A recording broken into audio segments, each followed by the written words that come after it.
En el mapa de Oriente Medio, dos países prácticamente pegados comparten frontera, desierto, litoral e incluso patrimonio cultural.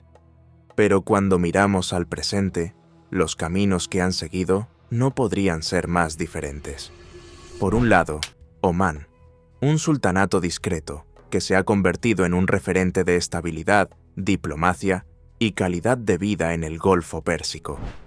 Por otro lado está Yemen, uno de los países más pobres del planeta, marcado por una guerra civil que dura ya años y por una de las mayores crisis humanitarias de nuestro tiempo.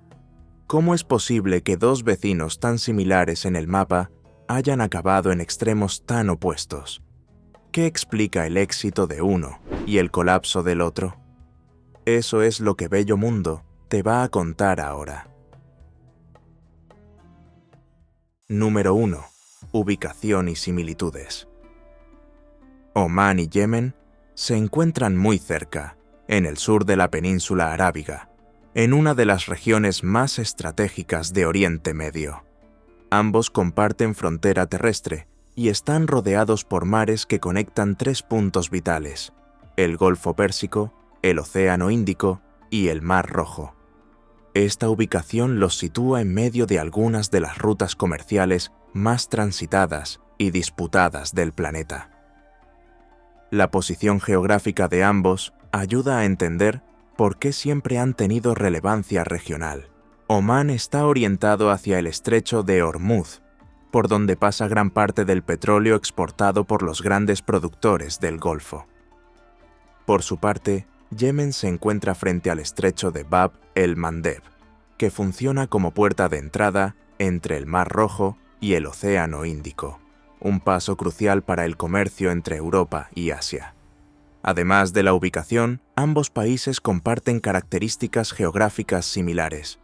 Tienen extensas áreas desérticas, cadenas montañosas, clima árido, escasez de recursos hídricos y largas costas. Durante siglos, ambos fueron atravesados por rutas de caravanas que transportaban especias, telas, incienso e ideas entre África, Asia y Oriente Medio. La base cultural también es muy similar. La mayor parte de la población es árabe, el idioma predominante es el árabe y la religión principal es el Islam. Pero a pesar de estas similitudes, cada país ha sido moldeado por sus propias historias y tradiciones, algo que se hace más evidente a medida que se profundiza en el contexto político y social de cada uno. Incluso en los recursos naturales existe un cierto paralelismo. Tanto Omán como Yemen poseen reservas de petróleo y gas, aunque a menor escala en comparación con sus gigantescos vecinos, como Arabia Saudí o los Emiratos Árabes Unidos. También tienen costas largas y poco explotadas, con potencial para la exploración marítima y comercial. Sobre el papel, todo parecía apuntar a una trayectoria similar, pero, a partir de ahí, las decisiones tomadas y los caminos seguidos comenzaron a separar a ambas partes. Ahí es donde las diferencias comienzan a hacerse evidentes, y es precisamente en la historia donde las trayectorias comienzan a separarse de verdad. Número 2. Historia. La forma en que cada país se organizó políticamente a lo largo del tiempo ayuda mucho a entender por qué Omán logró construir la estabilidad, mientras que Yemen se sumió en una inestabilidad crónica que aún hoy parece lejos de terminar. Ambos sufrieron la influencia de potencias extranjeras, pero reaccionaron de maneras muy diferentes. Omán fue ocupado por los portugueses en el siglo XVI, principalmente en la región costera de Mascate, que era estratégica en las rutas del Océano Índico. Pero unos 100 años después, los omaníes recuperaron el control del territorio. Ese momento marcó el inicio de un período de gobierno local, liderado por sultanes que consolidaron una identidad propia y una estructura centralizada. A lo largo de los siglos siguientes, incluso manteniendo un régimen de monarquía absoluta, el país logró una estabilidad interna sin grandes rupturas. El cambio decisivo se produjo en 1970. El sultán Qaboos bin Said, con el apoyo británico, destituyó a su propio padre, que mantenía al país aislado y prácticamente detenido en el tiempo. Qaboos asumió el mando con una visión más moderna e inició un ambicioso proceso de reformas. Invirtió los ingresos del petróleo en la construcción de escuelas, hospitales, carreteras y redes de abastecimiento. También mantuvo una política exterior discreta y neutral, lo que ayudó a evitar conflictos. En Yemen, el panorama era mucho más complejo. El norte estuvo bajo el control del Imperio Otomano durante siglos, mientras que el sur, con el estratégico puerto de Adén, se convirtió en una importante base del Imperio Británico. Cuando estas potencias se retiraron, quedaron dos países diferentes. En el norte surgió la República Árabe del Yemen, basada en estructuras tribales y religiosas. En el sur, la República Democrática Popular del Yemen, inspirada en el socialismo y vinculada a la Unión Soviética. Mientras Omán se mantenía unificado bajo una sola corona, Yemen se convertía en escenario de disputas internas, como veremos ahora. Número 3. Guerra civil y la implosión del Estado. La inestabilidad que se acumuló en Yemen a lo largo del siglo XX acabó alimentando un colapso que parecía anunciado. Cuando el país finalmente se unificó, en 1990, lo que existía era una estructura frágil, con profundas cicatrices entre el norte y el sur, y un gobierno central que no lograba representar al país en su conjunto. El presidente Ali Abdullah Saleh, que ya gobernaba el norte antes de la unificación, asumió el mando de la nueva república. Pero, en lugar de buscar una integración real, adoptó una postura autoritaria y concentradora. Utilizó alianzas temporales, explotó las divisiones regionales y mantuvo el país en funcionamiento sobre la base de acuerdos frágiles, marcados por la corrupción y el clientelismo. Durante un tiempo, esto mantuvo la estructura del Estado, pero internamente la presión no hacía más que aumentar. En 2011, con la ola de la primavera árabe, el descontento estalló. Las manifestaciones se extendieron por todo el país, pidiendo la salida de Saleh y reformas en el sistema político. El gobierno intentó resistir, pero acabó cediendo. Saleh abandonó el poder, pero el vacío que dejó trajo aún más inestabilidad. En este contexto, diferentes grupos comenzaron a disputarse el control del territorio. En el norte, los hutíes, un grupo de origen chií zaidí, ganaron fuerza y comenzaron a oponerse tanto al gobierno central como a los grupos suníes. En el sur, los movimientos separatistas volvieron a crecer. Y en medio de todo esto, Al-Qaeda aprovechó el caos para establecerse en regiones estratégicas del interior del país. En 2014, los hutíes avanzaron sobre la capital, Saná, tomaron los edificios del gobierno y derrocaron al presidente interino. Esto marcó el inicio oficial de la guerra civil, que arrastraría al país a un escenario de colapso total. Desde entonces, el territorio yemení se ha convertido en escenario de disputas internas e interferencias externas. Irán, Arabia Saudita, los Emiratos Árabes Unidos y otros países comenzaron a apoyar a diferentes facciones, transformando el conflicto local en una guerra por poder. Hoy en día, Yemen está dividido entre diversas fuerzas que controlan partes aisladas del territorio. El gobierno reconocido internacionalmente tiene poco poder real. La población vive en medio de una grave crisis humanitaria. Hospitales, escuelas, puentes, puertos y aeropuertos han sido destruidos o han quedado inoperativos. Los bloqueos marítimos y aéreos han dificultado la entrada de alimentos, combustible y medicamentos. Según organizaciones humanitarias y la propia ONU, más de 20 millones de personas necesitan ayuda para sobrevivir, lo que supone alrededor de 2/3 de la población. Millones se han visto obligados a abandonar sus hogares y el hambre se ha convertido en una amenaza permanente.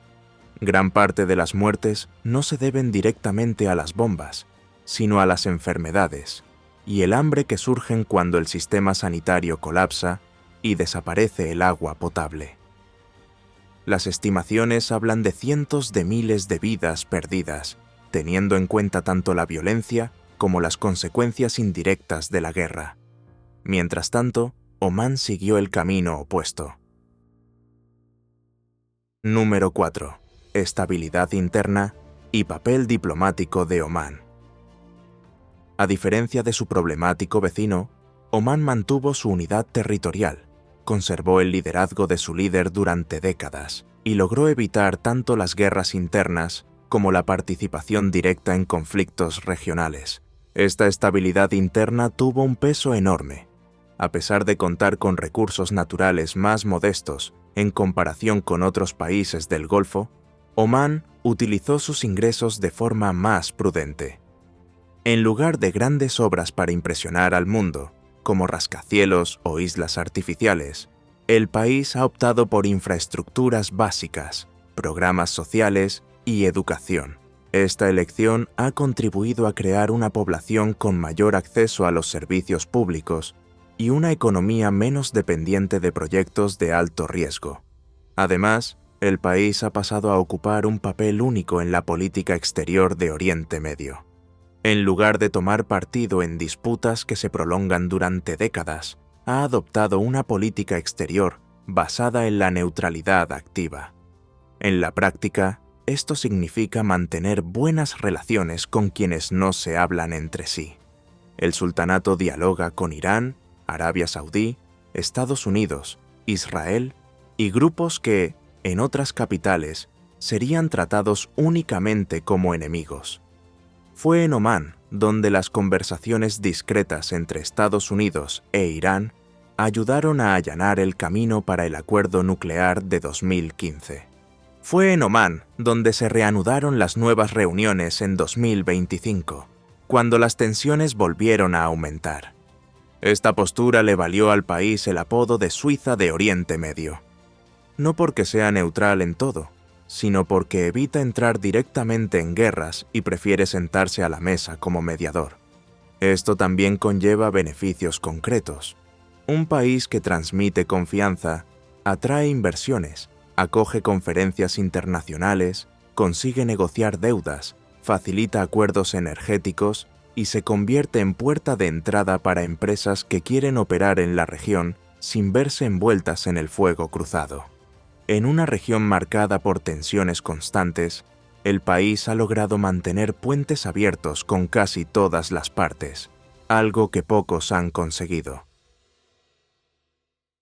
Número 5.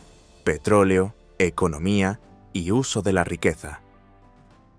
Si la historia ya mostraba dos caminos completamente diferentes, la economía no hace más que reforzar este contraste. Como ya adelantamos al principio del vídeo, tanto Omán como Yemen tienen reservas de petróleo y gas. La diferencia radica en cómo se descubrió, utilizó y distribuyó esa riqueza a lo largo del tiempo. Omán no se encuentra entre los gigantes de la producción mundial, como Arabia Saudí o los Emiratos Árabes, pero tiene reservas respetables y una población pequeña. Esto ha permitido un mejor aprovechamiento de los recursos. Hoy en día, el Producto Interior Bruto por habitante ronda los $20.000 al año.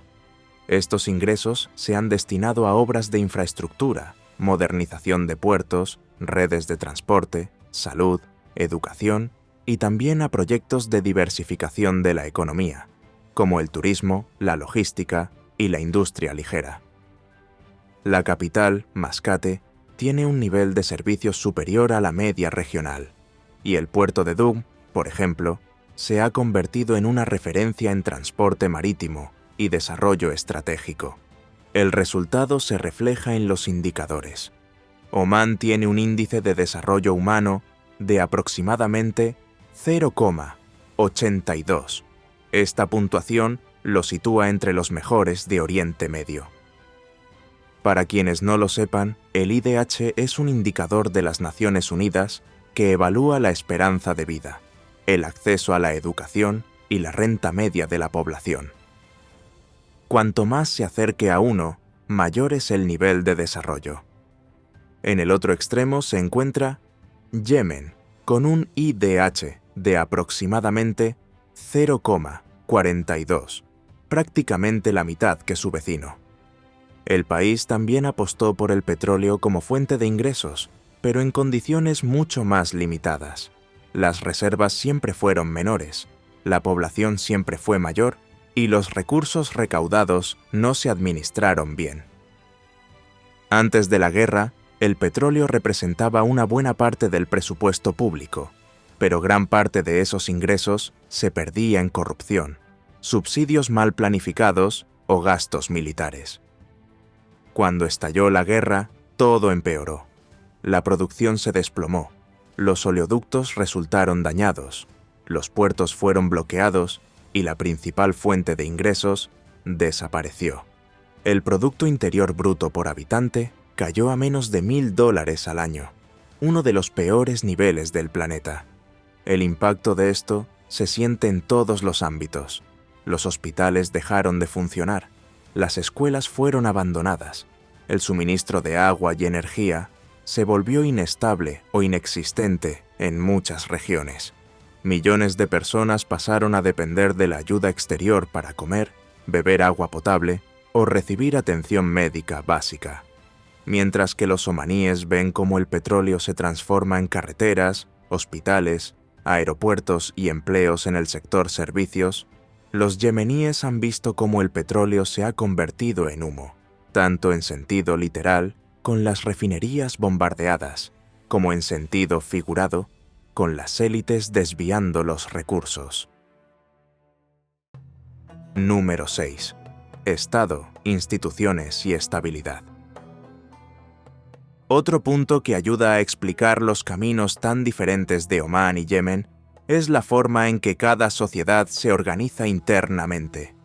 Aquí, la religión, las costumbres y la estructura social desempeñan un papel central. En Omán, la mayoría de la población sigue una rama menos conocida del Islam llamada ibadismo. A diferencia del sunismo y el chiismo, el ibadismo predica una visión más pacífica, centrada en la moderación, la tolerancia y la resolución de conflictos a través del diálogo. Esto no significa que Omán sea un país liberal o sin restricciones, sino que existe una cultura política más pragmática y menos inclinada a las disputas religiosas internas. Esta cohesión religiosa ha contribuido a crear un entorno más estable. Los diferentes grupos conviven con menos fricciones y la figura del sultán sigue siendo vista como una referencia nacional, no como representante de una sola facción. Además, el gobierno ha evitado los radicalismos y ha apostado por una idea de unidad que, hasta hoy, sustenta gran parte de la política interna. Yemen, por su parte, ha vivido lo contrario. El país es mayoritariamente musulmán, pero está dividido entre suníes y chiíes zaidíes, que tienen interpretaciones diferentes de la religión y tradiciones distintas. En el norte, los zaidíes formaron sus propias estructuras de poder, con raíces antiguas, vinculadas a tribus y líderes religiosos locales. En el sur, la presencia británica y los movimientos socialistas crearon otra mentalidad, más secular y urbana. Esta mezcla mal resuelta se convirtió en terreno fértil para el conflicto. Las disputas religiosas se sumaron a las divisiones regionales, étnicas y tribales, dificultando cualquier idea de nación unificada. Cuando el país se unificó oficialmente, en 1990, estas diferencias no desaparecieron. Por el contrario, quedaron ocultas bajo la alfombra y resurgieron con toda su fuerza durante la Guerra Civil. Número 7. Vida real, desarrollo humano y futuro.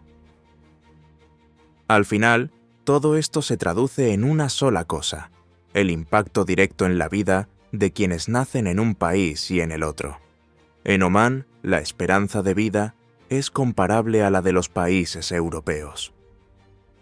El Índice de Desarrollo Humano, que mide la salud, la educación y los ingresos, sitúa al país en el grupo de los que tienen un alto nivel de desarrollo.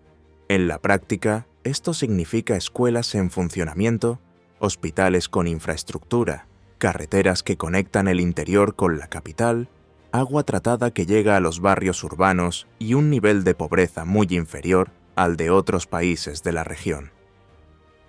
En Yemen, el IDH ya era bajo incluso antes de la guerra.